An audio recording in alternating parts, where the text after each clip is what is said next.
This message comes from Rainforest Trust, which has been protecting tropical habitats since 1988. 100% of funds donated go straight to conservation action around the world. Learn more and donate at rainforesttrust.org/NPR.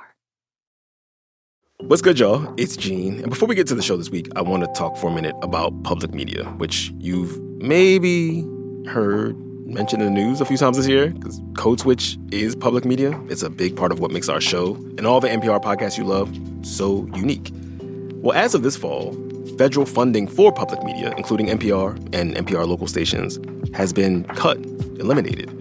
And as we move into this uncharted future together, we are relying on your support to keep bringing you episodes of Code Switch. It's been such a privilege this year to bring you all kinds of intimate, messy, and deeply reported stories and conversations that put the news in context. Stories about who and what free speech is really for, about how undocumented families are navigating the looming threat of ICE, about what's bringing you joy, about black banjo players and tribal colleges, protests, and voting rights. And we can't wait to see what we get into together in 2026. If you're already an NPR Plus supporter, we see you and we appreciate you so much. And if you're not, what you waiting for? You can join the Plus community and get a bunch of perks like bonus episodes and more from across NPR's podcast. And you get to support public media by signing up for NPR Plus today at plus.npr.org. All right, on to the show.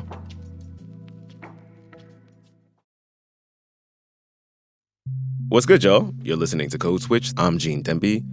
Okay, so in November, the Trump administration said it was continuing with its plan to dismantle the Department of Education. And President Trump took away more of the department's day-to-day work and shifted it to other parts of the federal government. And since he's been back in the White House, he's been trying to claw back money allocated to the department by Congress. He's laid off hundreds of workers there. It's all part of his plan to get rid of the education department altogether. I want Linda to put herself out of a job. And I got to do the obligatory, only Congress can do that, but Trump is doing that anyway. We say this a lot during his administration, and he's doing it by stripping it for parts. But then, at the beginning of December, a bunch of employees that Trump had tried to fire at that department back in March, and who've been on paid leave ever since, got an email telling them, "Come back to work, we need you." Those workers who were surprised by this, they were part of the Ed Department's Office of Civil Rights, which we're going to talk about in a quick minute. The saga between the Trump administration and the Department of Education continues, but Trump is not the first occupant of the White House to have beef with the Ed Department.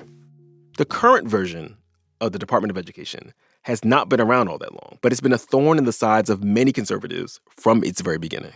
The Education Department was created in 1979. So kind of young. It is young. Mm-hmm. Yeah, it's a whippersnapper. That voice you're hearing belongs to Corey Turner. Corey's one of our play cousins here on Code Switch. He's been on the show a bunch, and he covers education for NPR. Really, from the very beginning, you hear this in speeches from Ronald Reagan when he became president. There was a very real frustration, a Republican conservative frustration with this idea that the country seemed to want and or need a department dedicated to education, right? Conservatives like to say the Constitution doesn't actually include the word education. There is no federal right to an education. And that's mostly, I think, just grounded in the concern of government getting a little too involved in our business. And Corey told me, look, a lot of why people take issue with the Ed Department is because they think of the Ed Department as this sprawling federal bureaucracy that tells schools around the country what to teach kids. It's like the headquarters of woke indoctrination, the Department of DEI. But Corey was like, the reason the Ed Department is a useful political boogeyman is because most of us don't really know what the department does and what it can do. Politicians in this country who have a beef with the department love to overstate its power, its influence, its size. It is relatively small. I did not know that. Yeah. And it really only does a handful of arguably very important things. 3 really big things as it happens. Okay, so the first has to do with funding. Schools, as we know, are funded by their states and by property taxes. So wealthier places with more valuable homes have more money from property taxes to spend on their public schools. So you know how this goes. Housing, segregation, and everything. Corey says the Ed Department administers what's called Title I funding. That's billions of dollars that gets sent out to try and fill out some of those big gaps in funding. The point of Title I money is an acknowledgement to schools that, hey, look, we know these kids coming from poverty. They need a little extra help. They need extra support. And look, the way we fund our public schools in this country, from state coffers and then from local property taxes, is profoundly unequal. Side note, Corey said this is why some Republicans from poor rural districts really ride for the Department of Education. And then the other really important thing the Education Department does is it also sends billions of dollars every year to schools to help educate kids with disabilities, special education, and giving schools a little extra money to help with kids in poverty. That's really all the department does. Well, there's one other pretty big responsibility that the Ed Department has, but is a smaller part of its portfolio. That's the Office of Civil Rights. The job of the Ed Department's Office of Civil Rights is to look into complaints of discrimination at schools, racial discrimination, gender discrimination, being denied access to guaranteed education because of a disability. Corey says about half of the discrimination complaints that the Ed Department gets are about disabilities. The Trump administration has repeatedly tried to gut this office before the sudden about-face we heard about earlier this month. And that's what the Ed Department does. And Corey says that's why some of the most important fights over public education are happening outside of the Department of Education and within local school boards around the country. Those school boards are the sites of some really heated ideological campaigns. Because the federal education department doesn't control school policy at the local level. The school board does. On this episode, we're taking a closer look at one of those local school board battles in a very well-off town just outside of Dallas with nationally renowned schools. That town, a town called Southlake, was having one of those big racial reckonings in 2020, like a lot of places. But what followed has become a template for activated conservatives who want to take control of local schools across the country. Support for this podcast and the following message come from Indeed. Hiring isn't just about finding someone willing to take the job. You need a person with the right background who can move your business forward. Spend more time interviewing candidates who check all your boxes with Indeed Sponsored Jobs. Receive a $75 sponsored job credit with Indeed Sponsored Jobs at Indeed.com/codeswitch. Terms and conditions apply. Hiring? Do it the right way with Indeed. This message comes from Schwab. Everyone has moments when they could have done better. Same goes for where you invest. Level up and invest smarter with Schwab. Get market insights, education, and human help when you need it. This message comes from Whole Foods Market. Build the perfect holiday meal at Whole Foods Market. From traditional holiday must-haves to creative twists, everything must pass their strict ingredient standards. Grab sales on their impressive centerpiece mains with no antibiotics ever. Aim to please with limited-time desserts like chocolate bourbon pecan pie. And ring in 2026 with sales on quality seafood. Shop for your celebration at Whole Foods Market with so many ways to save. Terms apply. This message comes from Mint Mobile. Starting at $15 a month, make the switch at mintmobile.com/switch. $45 upfront payment for 3 months. 5 gigabyte plan equivalent to $15 a month. Taxes and fees extra. First 3 months only. See terms. Mike Hicksonball has spent the last couple of years following what's been happening in Southlake, Texas. Mike is a senior investigative reporter for NBC News. For the past several years, I've been reporting on the fights over diversity and inclusion in public schools in America. And he wrote a book about Southlake called They Came for the Schools. Southlake to me was like that school district where your rich friends lived. Right. Mm-hmm. You know, for me growing up lower middle class, kind of out in the country. Mm-hmm. It was the suburb north of Dallas and Fort Worth in these booming, diversifying suburbs. It was the kind of place where parents buy a house and spend a lot of money on a house in order to get their kids into a school. The book grew out of months of reporting that I'd done collaboratively with a colleague named Antonia Hilton. And we worked together for months to report on the political fight in Southlake, which included multiple trips and, time sitting in people's living rooms, camping out at school board meetings, and recording audio for the podcast that became Southlake, which was the precursor to the book. And what we heard over and over again from parents was it's a private school education at a public school price. But the cost of admission was you needed to be able to afford this multi-million-dollar house. Right, exactly. And like most suburbs in America, I found through my reporting and research for the book that Southlake was really born in an era of white flight from cities, in an era of desegregation of public schools in the 1950s. And for decades, Southlake was almost exclusively, if not exclusively, white and wealthy. And so, by the time we were coming to report on Southlake in 2020 and 2021, a lot had changed. Like a lot of suburbs that started off as very exclusive, it had grown far more diverse. If not economically, it had grown more diverse racially and ethnically and politically. Even though it was still very conservative, the town had been kind of embroiled in this debate over how to make this once very white, exclusively wealthy place more inclusive for all students. But this had been going on for years, but it led the school district to come up with this plan called the Cultural Competence Action Plan, this diversity plan that would, bring diversity lessons and attempts to diversify the staff and these other mechanisms to try to make the school more tolerant and more welcoming for students. But they unveiled the plan in 2020, in the midst of the pandemic, in the midst of the nationwide, what we called at the time, the racial reckoning following the murder of George Floyd, and in the midst of the very beginnings of the backlash against the reckoning.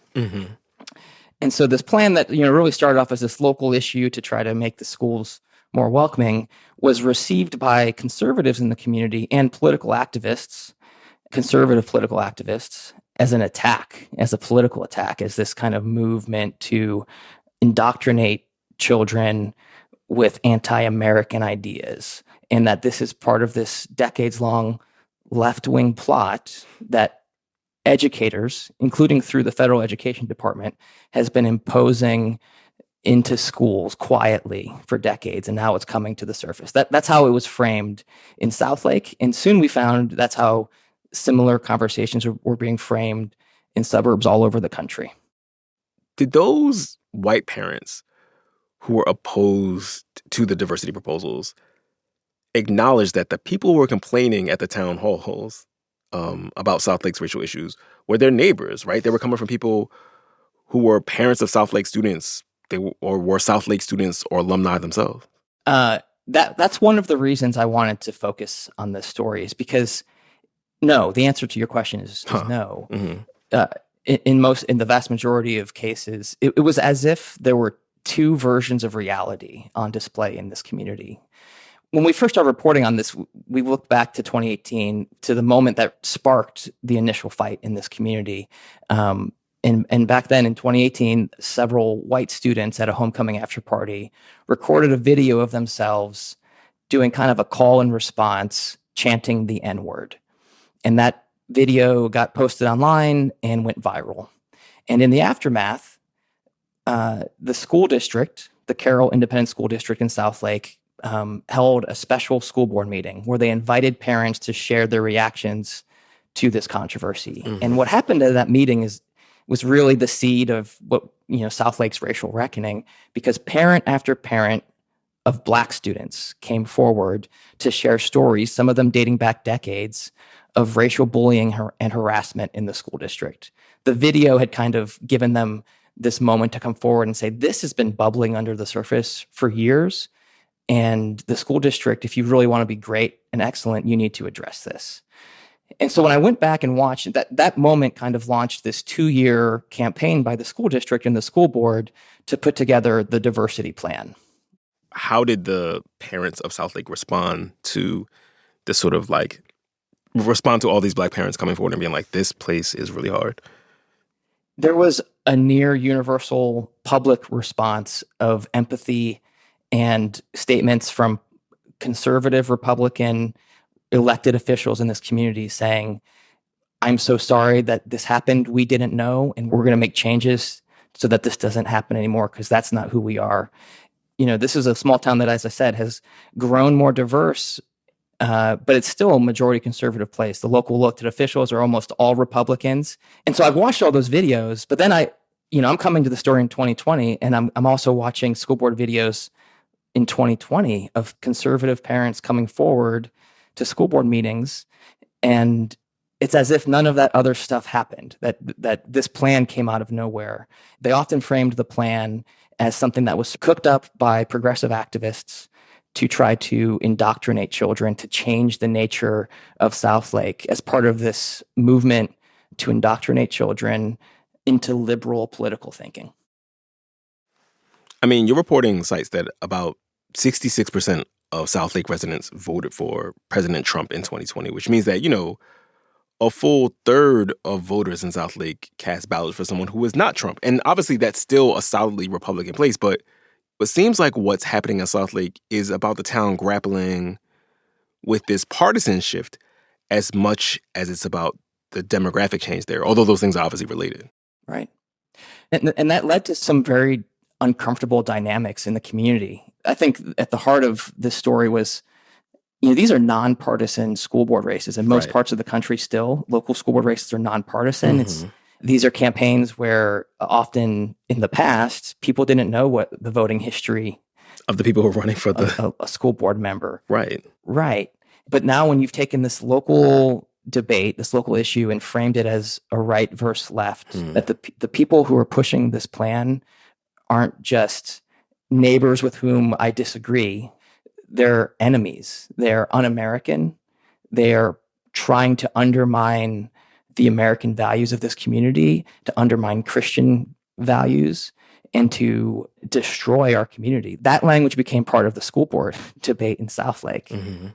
I mean, I find it really interesting that, like, once issues like diversity start to be understood through a Republican versus Democratic lens, then the proposals around inclusion and racial equity, like the one Southlake was considering, they just become a much harder sell. That's 100% accurate. As an example, I can tell you that in 2018, the white conservative mayor of Southlake, a woman named Laura Hill, responded to the N-word video and kind of the pleas from Black parents by launching an awareness campaign through City Hall focused on combating intolerance in Southlake. And she even recorded these videos about, how there is no room for discrimination in Southlake. Wow. She threw her support behind the effort to create the diversity plan. But then in 2020, when it became very politicized and the plan itself was being labeled as this attempt by the Black Lives Matter movement to take over Southlake schools, when it became framed as left versus right, the mayor came out and sort of reversed herself. She said that, she doesn't support this plan that was created, and came out very openly critical of the work by the committee that developed it. 3 years after she was very publicly supporting the creation of that committee and saying, we're going to do this. And now you flash forward a couple years after that, or where we are today, that mayor eventually tried to run for a higher office.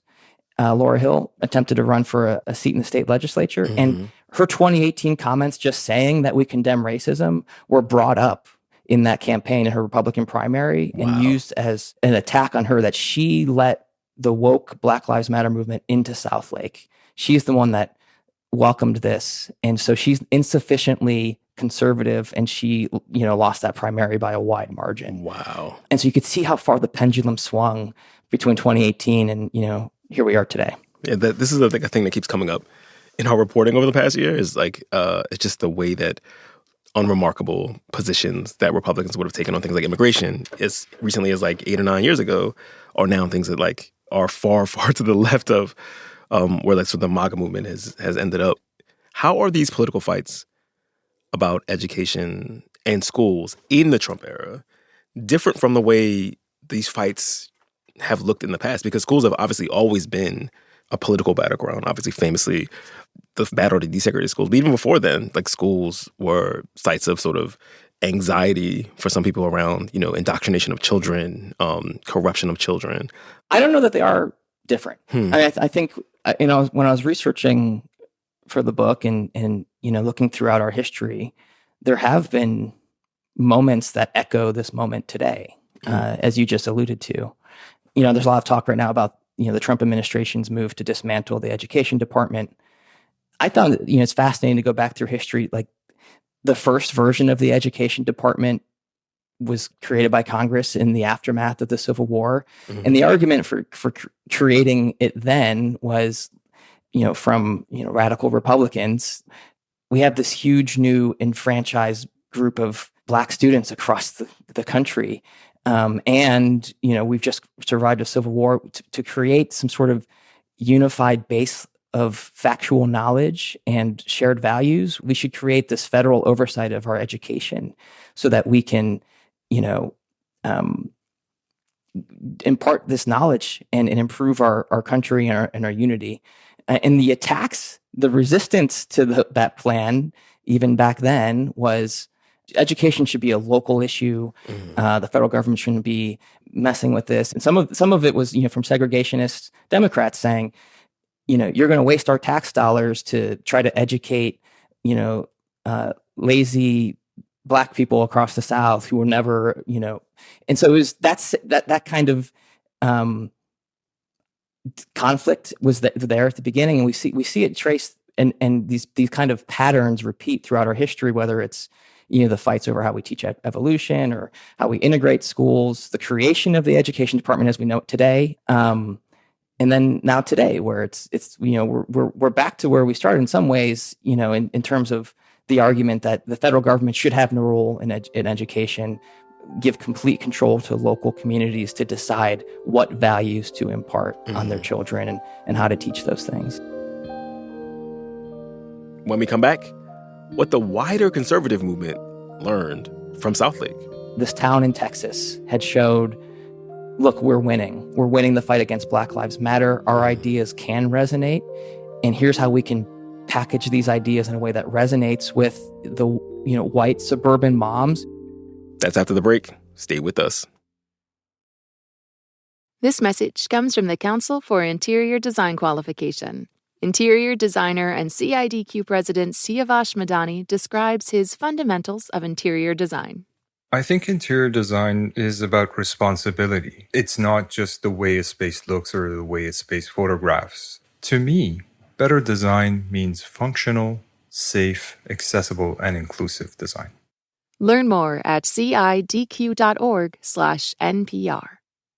This message comes from Homes.com. What kind of programs does this school have? How are the test scores? These are all things parents ask when they home shop. That's why each listing on Homes.com includes extensive reports on local schools. Homes.com. We've done your homework. This message comes from KeyBank. Growing a successful business has never been easy. That's why KeyBank offers curated strategies to help your business grow today and into the future. Reimagine business as usual. KeyBank opens doors. More at key.com/B2B.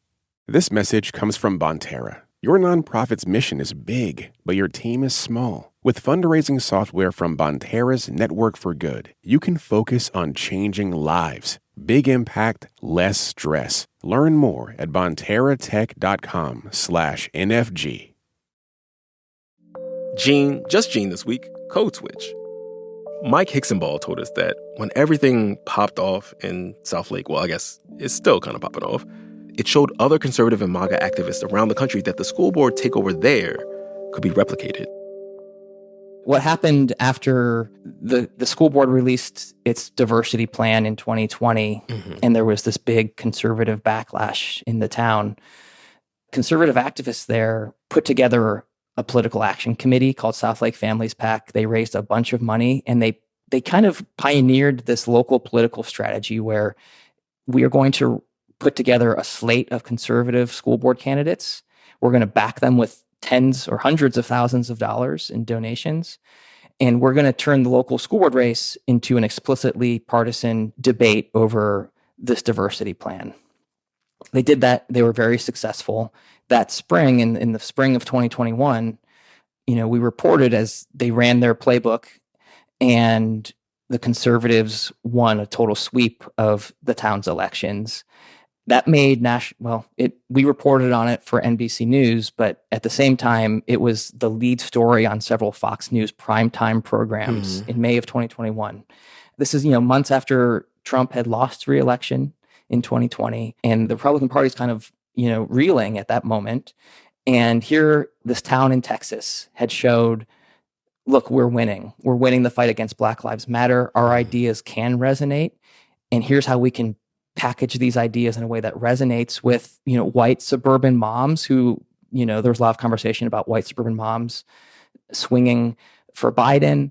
And so here's an issue that we can win on. And you saw the entire kind of Republican political apparatus galvanize around that idea. School boards became where the grassroots of political activism was happening in the Republican Party. National groups, people like Steve Bannon, put out explainers on this is what we need to do in this town.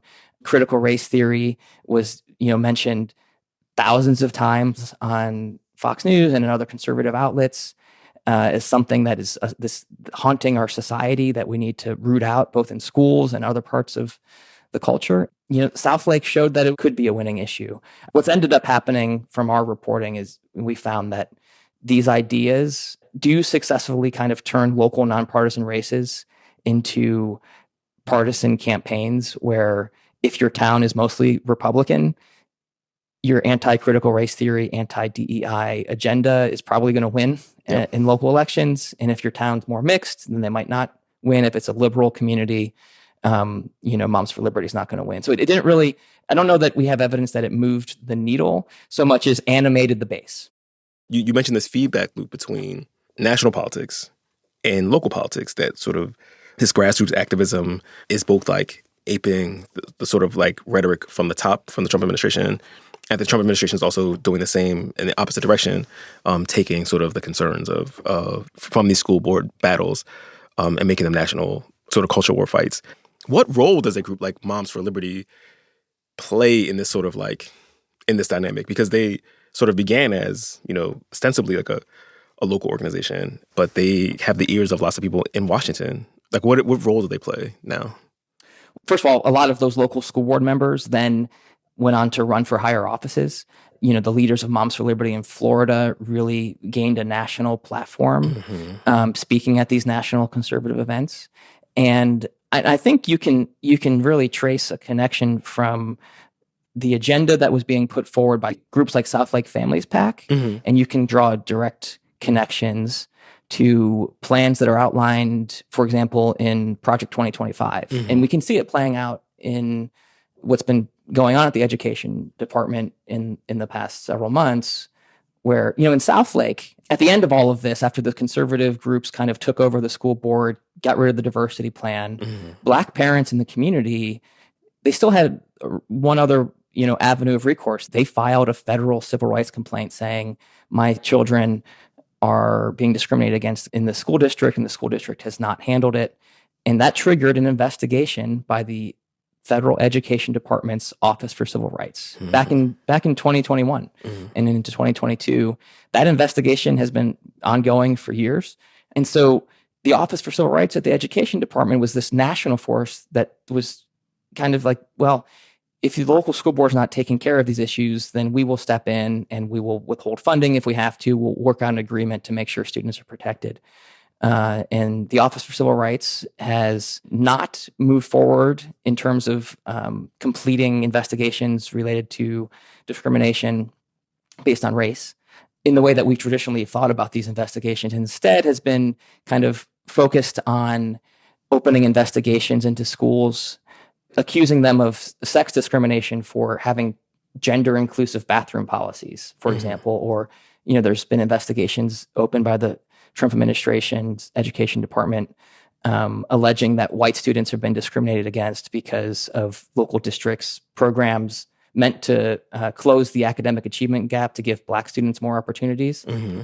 I'm really curious about all those Black and brown families and the parents of queer students who were, really concerned in Southlake, right? You talk to a mom, a Black mom, who was like really distraught about the fact that like she thought she brought her kids to this town to go to their like excellent public schools, and she was worried if she like had done them a disservice and like caused them like irreparable harm by sending them to these schools. Can you tell me a little bit more about like how the parents who live in Southlake still, the Black and brown parents who live in Southlake still, are processing the fact that the town has sort of doubled down on its antagonism toward their children? I mean, I think that issue that you're talking about is something that resonated with me as a parent, because I think as parents, you want to get your kid the best possible education in an environment that's safe and welcoming, right? This is not new. For generations in this country, Black parents have often been faced with kind of an impossible decision. The parents in Southlake I talked to all grappled with this because of the way our education system is structured. If you're a parent of a Black student and you want to send them to a school where most of their peers look like them and have that cultural reference point, then there's a good chance you're sending them to a school that is underfunded, under-resourced, and struggling. And if you want to get them a public school education where they'll have the best chance to have the highest SAT score and get to the best schools, there's a good chance you're going to have to send them to a school where they're maybe one of only a handful of kids who look like them. And in those environments, we have found again and again that if you're one of only a few Black kids in a suburban school district, there's a good chance you're going to be singled out for that you might be the subject of microaggressions or racist taunts. That's just been a fact of life in this country. And so parents in Southlake, in 2018, when they came forward, they really felt like the town's reaction gave them hope that maybe I don't have to choose. This community has heard me.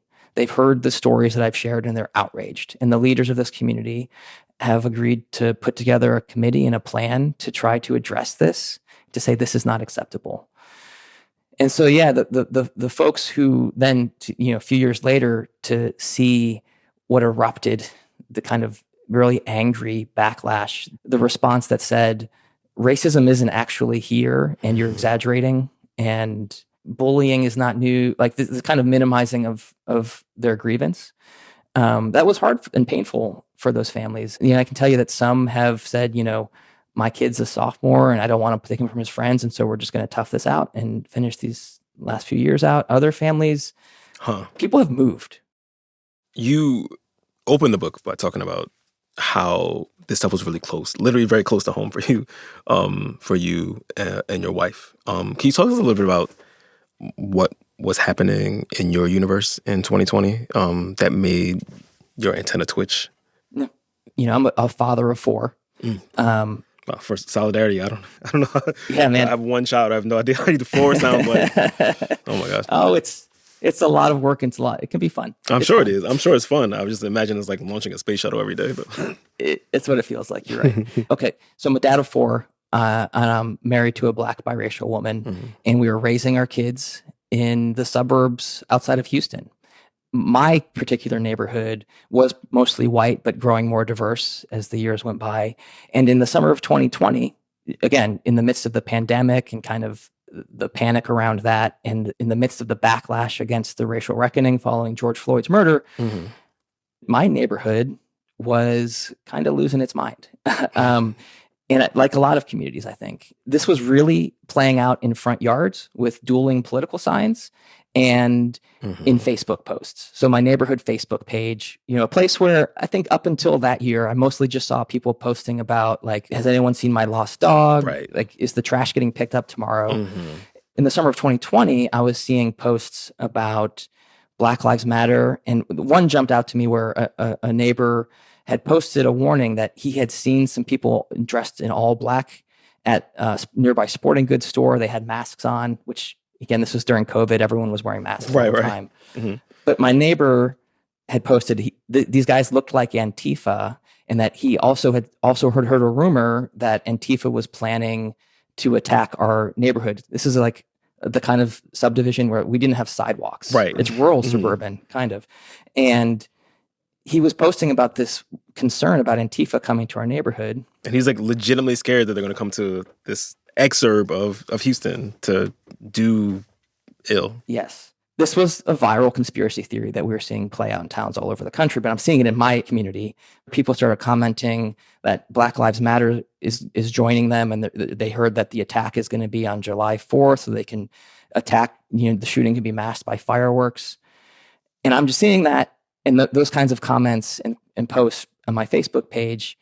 It's at the same time as the Trump campaign has put out alerts saying, if Joe Biden wins, Antifa is going to come to your house, was one of the text alerts. And so this fear and panic and neighbor against neighbor fights I'm seeing on my Facebook page and in front yards was starting to feel personal. But then my wife, like many Americans across the country that year, put a sign in our yard that said Black Lives Matter. And it was after that every weekend for months, someone came in the middle of the night on a four-wheeler and turfed our yard in front of the sign. And, there was just something unnerving. This was not an experience I grew up with. I'm a white guy from an all-white town in Ohio. But it felt to me like there's a sign just saying Black Lives Matter in our yard. And the message, intended or not, appeared to be that's not welcome here. And there was just something unsettling in the pit of your stomach when you hear that four-wheeler engine. My kids are sleeping in bed, and you hear that engine roar and hear that they're back again, and they're doing donuts in the yard and turfing the grass. Yeah, this person was targeting you. Yeah, that's what it felt like. And so that for me was like, my wife was very. This hit her hard, and the way that she was reacting emotionally was even like at levels beyond how I was feeling, and that's when I knew like. If I'm feeling this, if our family's experiencing this at this level, there must be a bigger story to tell here. And that's when I set out to report on this political divide that I thought it was going to be focused on the political and racial divide in fast-growing suburbs. And of course, that story immediately led me to schools, because that's kind of the heart of suburbs. It's why these suburbs exist, is the school districts, the school systems. I asked you about the parents. How they sort of were metabolizing everything that happened since 2020. How have the students that you were reporting on, that you talked to at length in the book, how are they faring these days?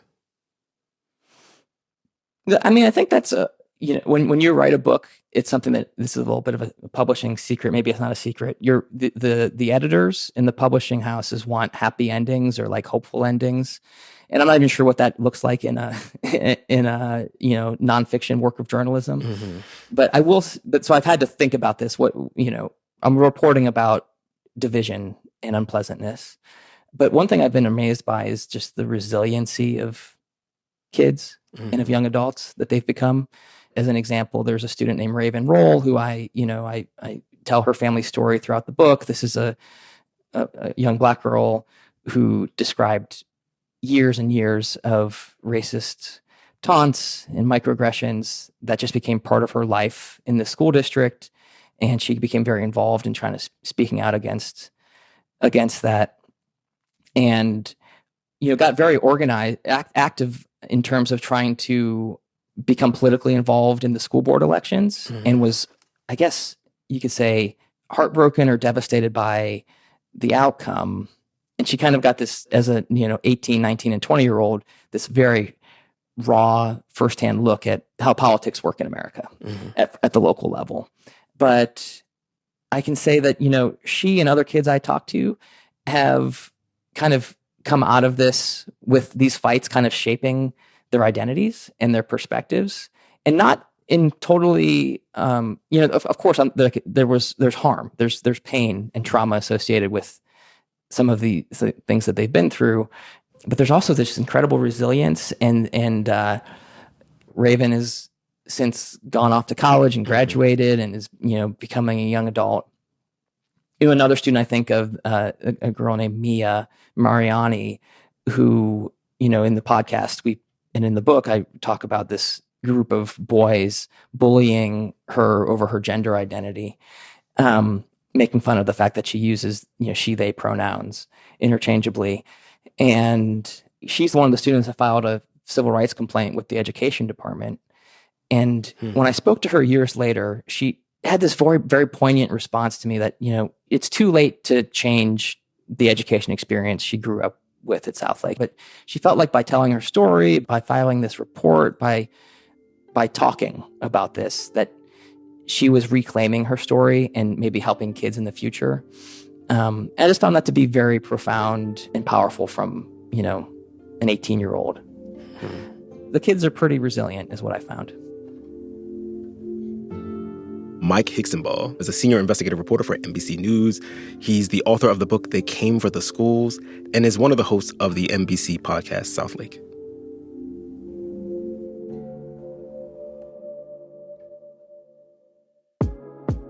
And that, y'all, is our show. You can follow us on Instagram at NPR Code Switch. That's all one word. If email is more your thing, ours is codeswitch@npr.org. And subscribe to the podcast on the NPR app or, wherever it is you get your podcast. You can also subscribe to the Code Switch newsletter by going to npr.org/Code Switch newsletter. And just a reminder that signing up for Code Switch Plus is a great way to support our show and to support public media. You might have heard we could use your support. And on top of that, you get to listen to every episode sponsor-free. So please go find out more at plus.npr.org/Code Switch. This episode was produced by Jess Kung. It was edited by Leah Donnella, and our engineer was Jimmy Keeley. But we would be remiss if we did not shout out the rest of the Code Switch Massive. That's Christina Kala, Xavier Lopez, Dalia Mortada, Verlin Williams, and B.A. Parker. As for me, I'm Gene Demby. Be easy, y'all. This message comes from Vital Farms, who works with small American farms to bring you pasture-raised eggs. Farmer Tanner Pace describes what makes a pasture-raised egg unique. Before we first started with Vital Farms, I thought, an egg's an egg, not a big deal, but it's hard for me to even eat an egg. It's not a Vital Farm egg. Now, Vital Farms eggs are usually brown to lighter brown in color. And when you crack a pasture-raised egg, you have to hit it harder than what a person thinks just because the shell quality is so good. And basically when that egg cracks in the skillet or bowl, that yolk is almost kind of an orange shade. And that is part of what I love about a Vital egg is just the shade of yolk. I love pasture-raised eggs because you can see the work and the pride that the farmers have and have put into these eggs. To learn more about how Vital Farms farmers care for their hens, visit vitalfarms.com.